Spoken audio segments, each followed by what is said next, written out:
Hey, good morning. How y'all doing? It is Well Red Beard. It's a damn fine day to talk about a book. And we are here for a book review. And today we are going to talk about Noose by Brennan LaFarro. And this one is from Dark Lit Press. It's my second LaFarro read. I did Slattery Falls. I liked Slattery Falls. I think I was 3 or 3.5 stars on that one. I know that it was initially with Silver Shamrock. Someone else has picked it up, and I'm drawing a blank on who that is. But it's out there under a new cover. Check out Slattery Falls. I know Donnie Goodman. This is like the second time I shot this video because I had a coughing fit, but I called him Donnie Gordman because that's his like Halloween themed name on Twitter. I actually called him Donnie Gordman, but it's Donnie Goodman. And he, did the cover art for it. Really, really cool. Definitely had some. I told Brennan that it had the feels of like the Shining hedge maze on the cover. Check it out; it's pretty cool. I want to go into and tell you about my favorite part about that book, which was the basement scene at the end, but I'm not gonna because we're not here to talk about that. This is Noose. And this is a splatter western, a horror western. There seems to have been like this resurgence of horror westerns. I know Death's Head Press did a bunch of them. The one that comes to mind, I think, is by Kenzie Jennings. I'm drawing a blank on the name of the book, but I didn't read any of those. I mean, I didn't get them for review, and I just didn't get to them. Not really by choice. I just didn't. And so this is one of the first like modern horror westerns that I've read. I know that Ronald Kelly likes to play in that arena. I know that Patrick McDonough, Brennan's co-host of Dead Headspace, is doing an anthology for, I believe, Death's Head Press that is all horror splatter western stuff. So there's been this big resurgence. I recently read McCarthy's Blood Meridian, which is the staple, in my opinion, the staple horror western. I've also read a couple by Richard Matheson. One of them was called The Shadow of the Sun, I believe. So I've read some, but not a lot is what I'm trying to get at. And so this is like my first modern horror western that I've done. And I enjoyed it. What I liked about it was the marriage of western stuff, but also supernatural and science-y stuff and things like that. And the way this thing is written, it kind of plays out. I'm not a video gamer, but it kind of plays out like a video game in levels. Like there's levels to the baddies that our main character has to face. And I don't know if Red Dead Redemption is like that, but it had that feel. It had that feel of a video game with, steps and levels. So I like that too. Ultimately, I'm going to read you the synopsis. I probably didn't need to say ultimately there. I realize that I say ultimately too much. Ultimately, I say that word too much when reviewing books. I'm going to ultimately have to try to fix that. So, it's been 15 years since Noose Holcomb perpetrated the Buzzard's Edge train robbery of 1872. I really should have slipped deep into my southern accent when reading this, but I haven't done that. So, anyway. Leaving Rory Daggett an orphan, settled in with a new family and a second chance at life, Rory never quite sheds the thirst for revenge. When one of the gang members returns to Buzzard's Edge, Rory's life is violently upended once more, capturing the rogue Spurs on a furious chain of events that pits Rory against each member of Noose's gang, everyone more twisted and terrifying than the last, in order to work his way to their leader. Rory will stop at nothing. Goddamn phone. Rory will stop at nothing to be the man who ends Noose's reign of terror. But can he do it without becoming the man he seeks to kill? Can he do it? So we open up on a scene on a train. And on this train, there are a group of adults. I don't know. Let's say that there's 11 adults, because that's important to the story. But there may be more than that. What I can tell you is that this is the opening of the book. So it's not like a deep, late spoiler, but it's the opening of the book. Rory is a child. 15 years later, I think he's 6 or 7. I don't know. I could be wrong. But this villain, this feels to be somewhat immortal, powerful villain named George Noose Holcomb. He's called Noose because they done tried to hang him once, and he didn't die, but he's got this scar of bruises from the rope around his neck, and so that's why they call him Noose. But he catches up to this train, and this train is super fast. Like, this is like a new technologically advanced train for the times, and it's really fast, and his horse somehow manages to ride the train down, and Noose comes in, and he basically executes everyone. And because you don't know what you're expecting, some of that shit was pretty shocking, I guess you would say. I mean, you get a young kid that has his father and mother executed right in front of him, right within the first couple pages. That shit, it grabbed me, and I'm a horror reader, so it takes a bit to grab me like that. Again, he feels powerful. He feels almost immortal. He takes a bullet, and it doesn't even pierce his skin. And you're like, what the fuck's going on here? It feels like he's got the rope scar. He's should have already died, but he didn't. And so we flash forward 15 years, and he executes everyone there but Rory. And I said there was 11 on the train, and again, I might be wrong, but the reason I said that is because he gave Rory the last bullet, the bullet that was meant for Rory to take and to tell this story to everyone about what happened.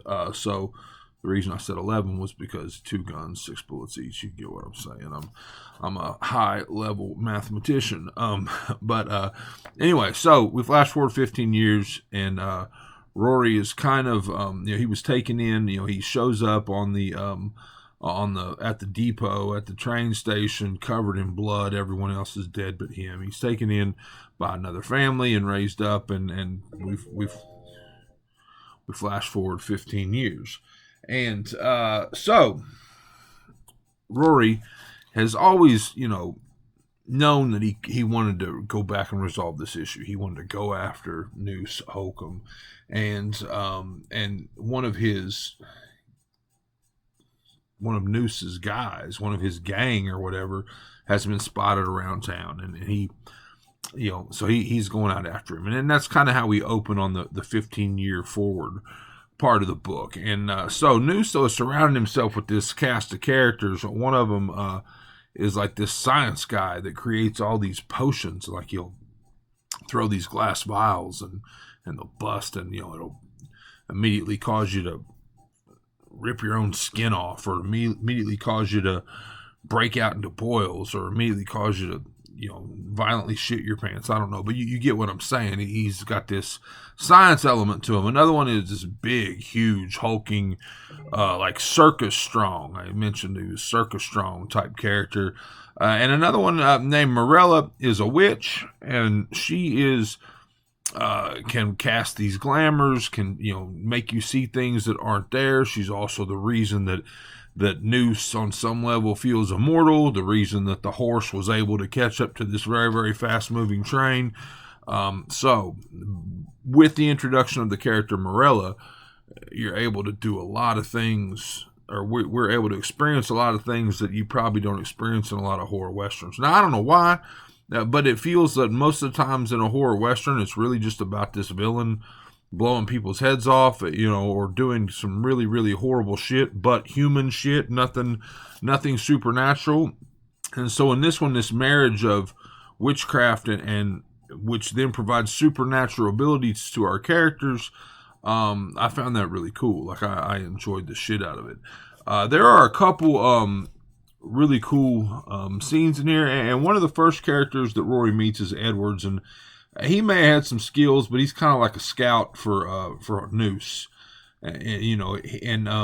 he tells riddles. Like, he's one of these characters that like gives you riddles, and if you can't answer the riddles, then he'll kill you or whatever. But this is about Edwards' demise. I'm gonna go ahead and tell you. I'm gonna tell you that Edwards is getting ready to get killed, but the way that LaFarro wrote it, I really liked it. A deafening bang and a display of light that put the single match to shame filled the room. It provided a momentary glimpse of Edward's head bursting. releasing the riddles no one had ever heard nor ever would. I like that because the guy told riddles, right? Like annoyingly told riddles. There's another part that I wanted to read to you. I didn't much.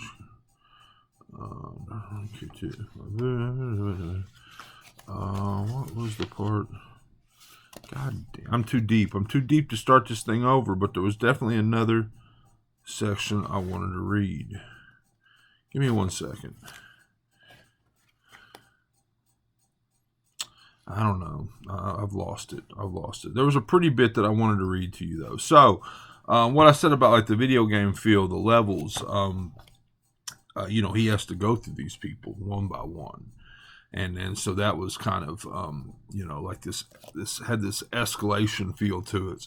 Ultimately, like the ending, like I kind of felt that Morella, like that scene was a bit easy, but at the same time, I kind of enjoyed it. Like I kind of enjoyed the way the end of the story played out. I liked the final scene with Noose and Rory, and how that played out as well. So, I don't know why I said that. It's not a knock against the book, but like I felt like because of the way that the scene with Rory and Noose is going to go, like you almost need that battle with Morella to be something else, and it wasn't. But so at the end of this, we get another story, and that story is called, and it's in the same universe. It's called "Come and Take My Hand."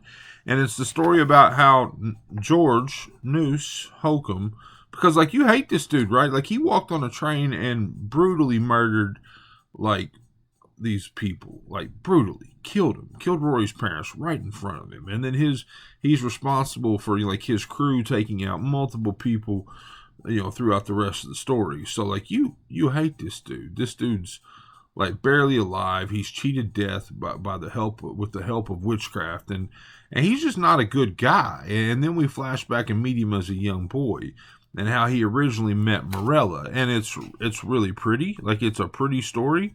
It's got the coming of age elements to it, and you kind of like have to go back and rethink everything you thought about George Holcomb. And there's this underlying theme of class that, the people on that train that he killed were the rich people, like and I don't know, there's the rich people that wouldn't give the time of day to a kid from the outskirts of town, and so like that theme is there, like it's mentioned in Noose in the main story, but it's kind of like a brighter light is shown on it in the second story. So I don't know what to do with that. Like, you hate George, and then you learn to like him. He's the main character of the next story, and you learn to like him, and you like Morella, and you're not really given any reason to like either character in the main story. So that was interesting, and definitely, turned things on its head by the end of this thing. So yeah, I enjoyed it. I like it a little bit more than Slattery Falls. I'm going to give it 4 stars. Everything I've read from LaFarro has been good. I've liked everything, and everything I've read from Darklit Press to this point has been really great too. So yeah, this is Well Red Beard. That's my review. I hope you enjoyed it. I hope you're enjoying all your books, all of them, as much as I am. If not, you're reading the wrong damn books.